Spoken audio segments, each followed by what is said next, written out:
then there's those of you on the same spectrum of people that are in this retreat with me and together with each other, where your awakening seems obvious to you. You're deep into the ongoing process of embodying that. You really don't feel the push, the thrust of seeking in the sense of feeling there's something lacking, that there's not something complete, but you're sort of deep inside, you're resting in a sense of wholeness, that the seeking energy is pretty much fallen away to a great extent. And yet, if you're here, if you've done this retreat, you're probably still connected with the spiritual impulse that continues even when the personal seeking disappears. Because that's one of the most common ways that people's own spiritual awakening gets derailed. Derailed from greater awakening, greater depth, greater embodiment. The way it gets often derailed is when you don't feel any personal compulsion, any seeking, and you're no longer seeking, grasping for experience or trying to hold on to experience. It's easy to conclude that, okay, well, I guess it's done, I guess I'm all done. Well, maybe you're done with that part of the spiritual opening that's motivated by seeking, by a sense of lack. But the spiritual impulse plays itself out far, far, far beyond that. It's a transition that's not always obvious, because seeking and grasping and wanting and desiring for spiritual awakening, even embodiment, that's obvious. You can feel that in an obvious way. But it's not always obvious when that drops away, that the impulse continues, not from a sense of lack, but just that wholeness of being, the numinosity of being, on the infinite and paradoxical journey of embodying itself more and more clearly in more and more of your life. And since the human aspect of being is in relative time and space,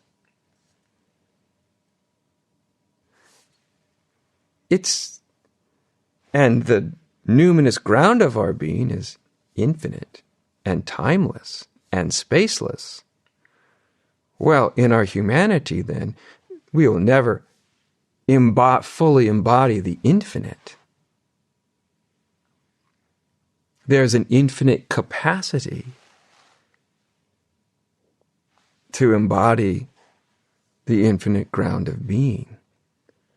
And that continues, and right there we miss that because, number one, because we don't feel the compulsion of seeking, and number two, because at just that moment there's a transition in our spiritual lives that's also easy to miss, where our spiritual life becomes very paradoxical, resting in a sense of wholeness and completeness, not compelled by incompleteness, by seeking. So resting in a sense of wholeness and completeness, and simultaneously, in our humanity, in a relative sense, always embodying more, or more deeply, or more clearly, that wholeness. That's a paradox. Experientially, I would suggest, if we don't get caught in premature conclusions, that it's actually experientially pretty obvious that that's what's happening. Whether we deny it or not, you can just watch it in somebody's life. So there's people that are that's where they are, or that's where many of you are. And some of this much of this teaching was also meant to be directly applicable to people who are there. And then others may be an even deeper state of spiritual maturity, you know?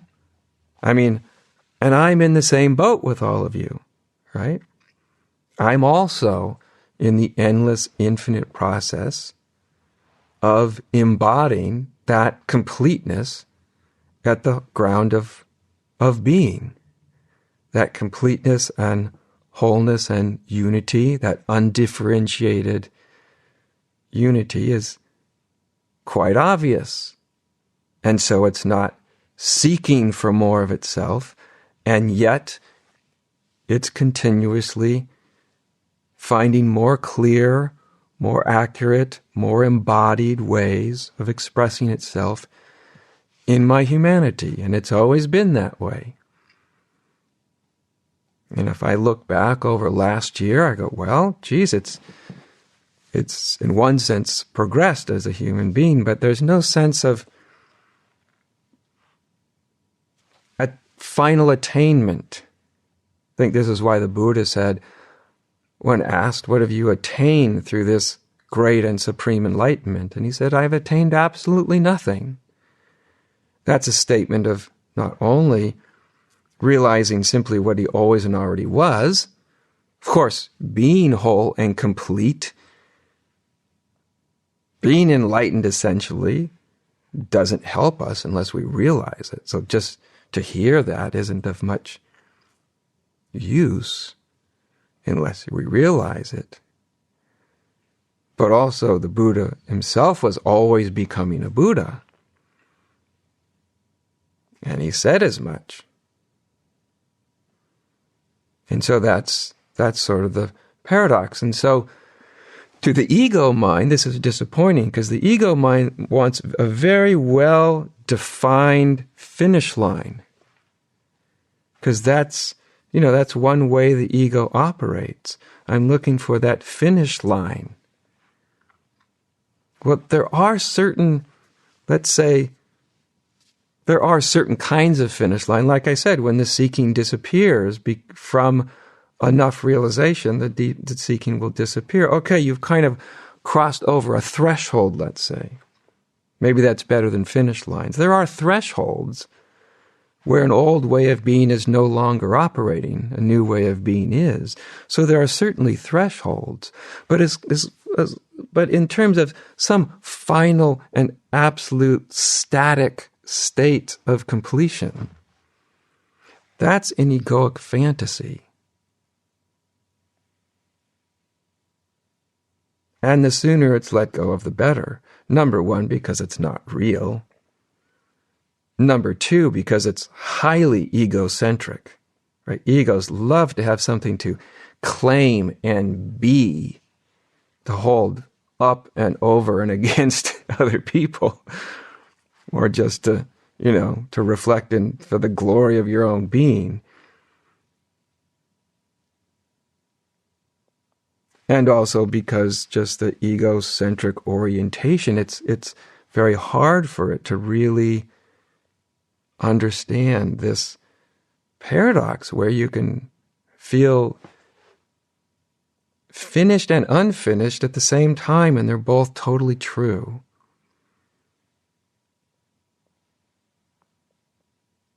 Because the whole orientation of this teaching, the orientation of the archetype of the numinous individual, is an orientation of wholeness, not perfection.